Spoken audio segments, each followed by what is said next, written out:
آج اللہ کے فضل و کرم سے ہم لوگوں کا پہلا روزہ ہے۔ ہم انشاءاللہ روزانہ فجر کی نماز کے بعد قرآن مجید میں جن جن انبیاء کرام کا تذکرہ اللہ تبارک و تعالیٰ نے کر رکھا ہے اور ان انبیاء کرام کی زندگی سے ہمارے لیے جو اسباق ملتے ہیں، دور حاضر میں ہمارے لیے جو لیسنز ملتے ہیں یا ہماری زندگی کے لیے جو ضروری چیزیں ہیں جو کہ انبیاء کرام کی زندگی سے کنیکٹ ہوتی ہیں، ان تمام کو ہم روزانہ ایک ایک دو دو آپ کے سامنے رکھنے کی ہم کوشش کریں گے انشاءاللہ۔ جیسا کہ آپ لوگوں نے ماشاءاللہ سورہ بقرہ کا آدھا پارہ آپ لوگوں نے کل سنا ہوگا، قیام اللیل کے اندر، تراویح کے اندر، تو اس میں اللہ تبارک و تعالی سب سے پہلے حضرت آدم علیہ السلام کا قصہ بیان کر رہا ہے۔ حضرت آدم علیہ السلام کی پیدائش سے لے کر دنیا میں آنے تک وہاں پر اللہ تعالی نے بیان فرمایا۔ تو یہاں پر دو باتوں کا آج ہم انالائز کریں گے انشاءاللہ کہ آدم علیہ السلام کی زندگی اور ہماری زندگی میں جو ہے کیسے مطابقت ہے اور ان کے حالات اور ہمارے حالات میں کیسے مطابقت پائی جاتی ہے، وہ آج ہم آپ کے ساتھ رکھیں گے انشاءاللہ۔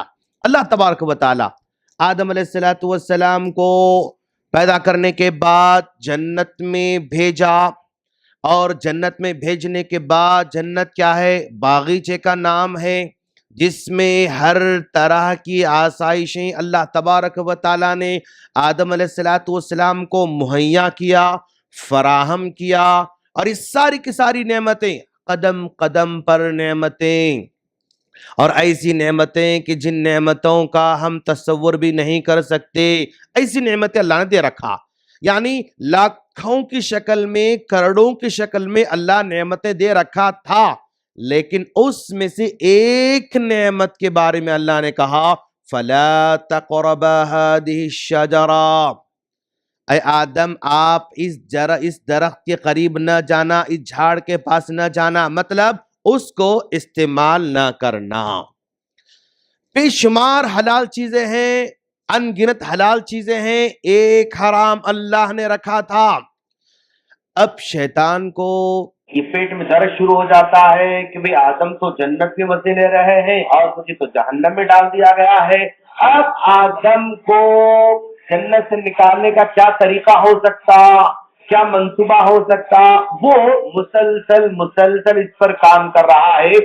آخرکار اس کو ایک بات مل گئی کہ اللہ نے آدم کو فلاں جھاڑ کے پاس جانے سے منع کیا، بے شمار جھاڑ ہے وہاں پر جانے سے منع نہیں کیا۔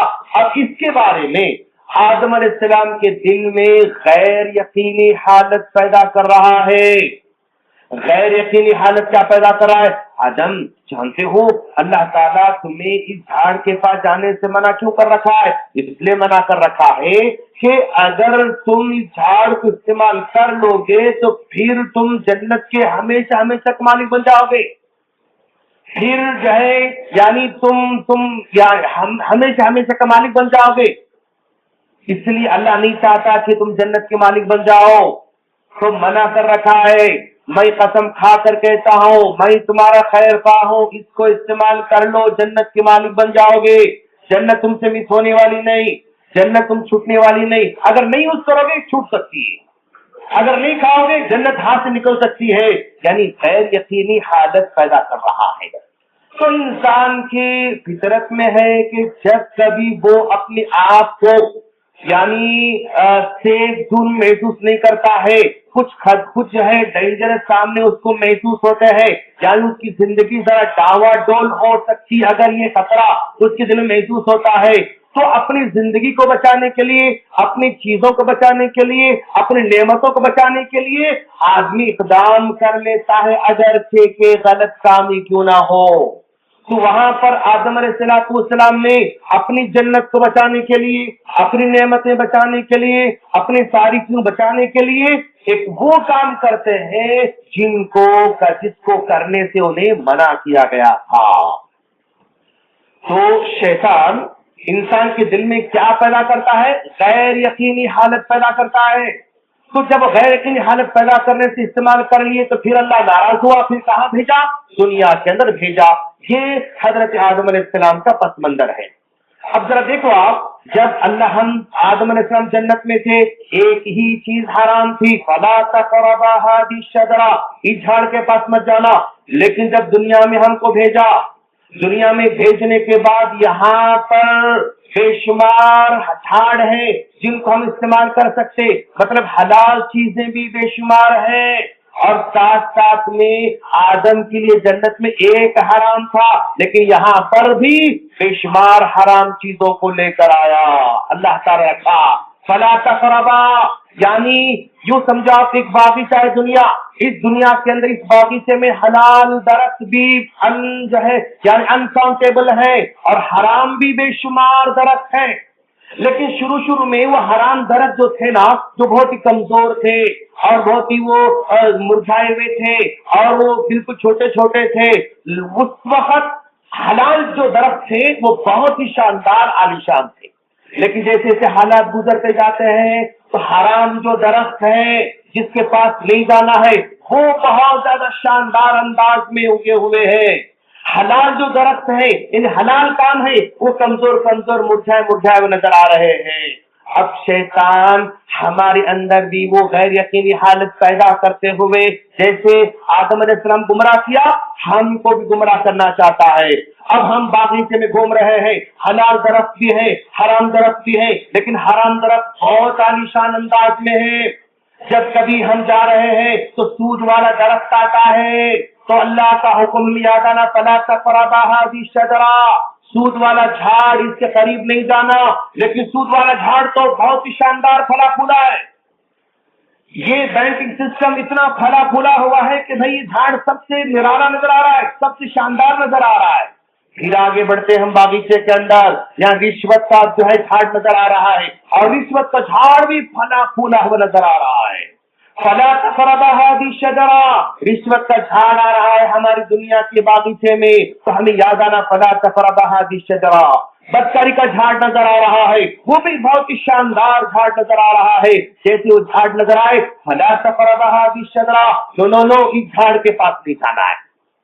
اس طرح یہ میوزک کا جھاڑ نظر آ رہا ہے اور یہ حرام کی چیزوں کا جھاڑ نظر آ رہا ہے۔ بے شمار جھاڑ آج ہمارے باغیچے میں ہے، اور ان جھاڑوں کے پاس جانے سے اللہ نے منع کر رکھا ہے۔ اگر ہم رکیں گے تو پھر محفوظ رہیں گے، اگر نہیں رکیں گے تو جس طرح آدم علیہ السلام سے جنت چھین لی گئی، ہماری اگلی جنت بھی چھین جا سکتی ہے۔ لیکن شیطان ڈراتا بھائی، یہ دور میں جینے کے لیے اگر آپ یہ سمجھ رہے ہیں کہ نہیں یہ لون نہیں لینا، ترقی نہیں کر سکتے آپ، اس دور میں مارکیٹ میں جینا ہے، ٹھہرنا ہے تو لون لینا پڑتا، یعنی وہ غیر یقینی حالت پیدا کر ڈرا رہا ہے۔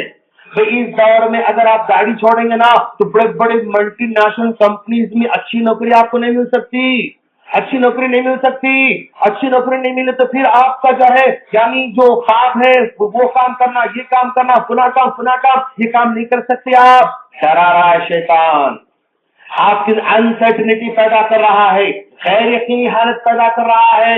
آج کے دور میں آفس میں اگر ہم کام کر رہے ہیں، اگر لڑکیوں کے ساتھ اگر ہینڈ شیک نہیں کریں گے نا تو ارے بھائی یہ تو پچھلے زمانے کا آدمی لگ رہا ہے، یعنی بیکورڈ سمجھا جائے گا، تم کو ایجوکیٹڈ نہیں سمجھا جائے گا، دین یہاں پر آ کے ڈرا رہا ہے۔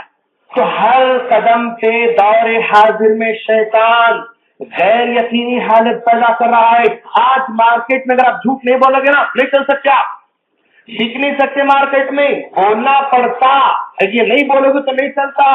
آج کے دور میں اگر آپ کریڈٹ کارڈ نہیں لیا نا تو کوئی بڑا کام نہیں کر سکتے آپ، کوئی چھوٹے موٹے کام کرنا پڑتا، تو بڑا کام کرنا چاہ رہے ہیں آپ اور بڑے بننا چاہ رہے ہیں، امتی مسلمہ کو بہت آگے لے کر جانا چاہ رہے ہیں، تو اس طرح وہ جو ہے ڈراتا ہے۔ تو ویسے موقع پر فلا تقربا هذه الشجرة، اس کے قریب نہ جانا، اس کے قریب نہ جانا۔ بے شمار جھاڑ آج حرام کے پہلے پھولے نظر آ رہے ہیں۔ اب ایسی صورت میں بھائی کون سا جھاڑ، ہر جھاڑ تو ایک سے ایک شاندار نظر آ رہا ہے، جتنا گناہ کا جھاڑ اتنا ہی بڑا نظر آ رہا ہے۔ یہ جھاڑ کو یوز کرنا نہیں کرنا کون رہنمائی کرے گا؟ وَعَلَّمَ آدَمَ الْأَسْمَاءَ كُلَّهَا، اللہ تبارک و تعالی نے آدم علیہ السلام کو علم بھی عطا فرمایا، تو آج ہمیں علم حاصل کرنا چاہیے تاکہ کون سا جھاڑ صحیح ہے کون سا غلط ہے ہمیں سمجھ میں آ سکے۔ اور یہ علم حاصل کر رہے ہیں تو ہمارے پاس ذرا سا مس بیلنسنگ ہو رہا ہے علم حاصل کرنے میں۔ اب اگر کوئی بہت بڑے مالدار کا بچہ ہے، وہ سوچتا ہے کہ مجھے کیوں پڑھوں میں، کیا کرنا پڑھ کے میں پڑھ کے، اور بھائی پڑھ کے نوکری کرنا ہے نا، جب نوکری مجھے کرنا ہے تو میں کیوں پڑھوں؟ میرے والد صاحب ریئل اسٹیٹ کے آدمی ہیں، میرے والد صاحب فلاں جو ہے بڑے مطلب یعنی زمیندار ہے، سو اینڈ سو ہے، سب کچھ ہمارے پاس ہے، مجھے نوکری کرنا نہیں ہے تو میں کیوں پڑھوں؟ تو اس طرح وہ سمجھ رہا ہے کہ پڑھائی نوکری کے ہو رہی ہے، جبکہ وہ بیوقوف ہے۔ بھائی تمہارے بابا کا جو ریئل اسٹیٹ کاروبار ہے نا، تم پڑھو گے تو اور ہائی لیول پر لے کر جا سکتے ہو۔ تمہارے بابا کا کرانہ اسٹور ہے نا، اگر تم پڑھے گے تو اور بڑا تم کاروبار کر سکتے ہو، اور بڑے انداز سے جا سکتے ہو۔ وہ نہیں سوچتا، وہ سوچ رہا ہے کہ بھائی میں پڑھ کے کیا کروں، جب نوکری کرنا ہے اس لیے مجھے، تو پھر میں کیوں پڑھ، اس لیے نہیں پڑھ رہا۔ اب غریب آدمی کا غریب طبقہ کیا کر رہا ہے؟ بھائی اب نوکری کی تلاش میں ہے، اب یہ انٹر کرو رے، پھر ڈگری کرو رے، پھر بی ایڈ کرو رے، ڈی ایڈ کرو رے، ایم ایڈ کرو رے، پناہ کرو رے، ایم بی کرو رے، اتنی ساری پڑھے تک لیٹ ہوتا۔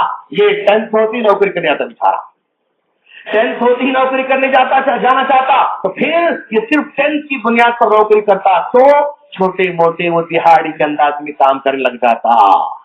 تو ہمارا مالدار طبقہ وہ بھی تعلیم سے دور ہوتے جا رہا ہے، اور غریب طبقہ وہ بھی تعلیم سے دور ہوتے جا رہا ہے۔ لیکن ایک طبقہ ہے تعلیم میں بہت آگے بڑھ رہا ہے ماشاءاللہ، لیکن اس تعلیم کے اندر یعنی حلال و حرام کی تمیز جو پیدا کرنا ہے نا، وہ دینی تعلیم وہاں پر نہیں ہے۔ یہ جھاڑ حرام ہے حلال ہے کیسے معلوم ہونا؟ اس کو دینی تعلیم ہونا۔ یہ جو آگے گارڈن میں جو بڑا پھولا پھالا جھاڑ ہے، یہ مجھے یوز کرنا نہیں کرنا کیسے معلوم ہونا؟ اس کو دین کی تعلیم ہونا۔ تو آج دین کی تعلیم نہ ہونے کی وجہ سے جو بھی جھاڑ پھلا پھولا نظر آتا ہے دنیا کے باغیچے میں، اس کو لے کر یوز کرنا شروع کر دیتا۔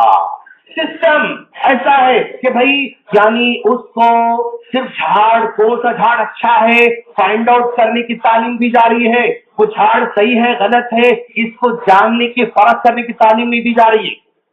میں سمجھ رہا ہوں کہ آپ کو سمجھ میں آ رہا ہوگا کہ کون سا جھاڑ کیسے یوز کرنا، کتنا بڑا جھاڑ کیسے پورا یوز کرنا، وہ سکھایا جا رہا ہے ایجوکیشن سسٹم کے اندر، اکیڈمک کے اندر۔ لیکن یہ جھاڑ صحیح ہے غلط ہے حلال ہے حرام ہے، اس کو تمیز کرنے کی جو تعلیم ہے اس سے اس کو دور رکھا جا رہا ہے۔ تو انسان کا جو دماغ ہے نا، دو حصوں میں بٹا ہوا ہے، ایک رائٹ سائڈ کا ہے، ایک لیفٹ سائڈ کا ہے۔ لیفٹ سائڈ کے دماغ میں میتھ چلتا، لاجک چلتا، اور سائنس چلتا، فزکس چلتا، جیومیٹری چلتا، کیمسٹری چلتا، یہ بہت زیادہ پنپتا، یہ وہاں پر پھلتا پھولتا۔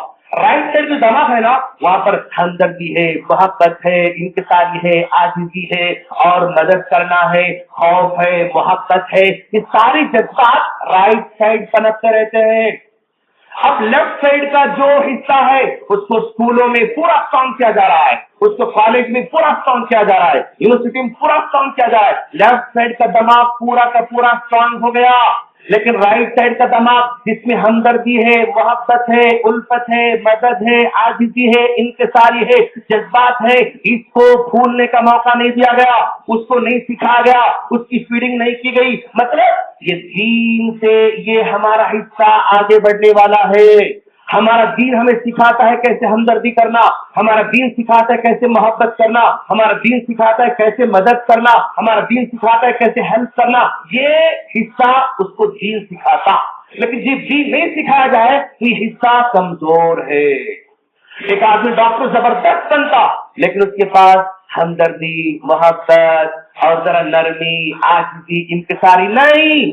کامیاب ڈاکٹر ہے لیکن بولتا پہلے فیس رکھو بعد میں آگے کام۔ اچھا تو آپ کے پاس جو انسانیت ہے نا وہ نہیں ہے، پہلے فیس رکھو آگے آپریشن، پہلے یہ پیسے دو اس کے بعد آگے کام۔ تو آج کا آدمی پرفیکٹ ہے اپنے پروفیشن میں، لیکن اس پروفیشن کے ساتھ ساتھ جو دین کا حصہ ہونا ہے، ہمدردی، محبت، اخلاص، نرمی، عاجزی اور جو مدد ہے، وہ حصہ کمزور ہوتے جا رہا ہے، جس کی وجہ سے آج کا بچہ ہمارا پرفیکٹ ڈاکٹر بنے گا لیکن اس کے پاس حلال و حرام کی تمیز نہیں ہوگی،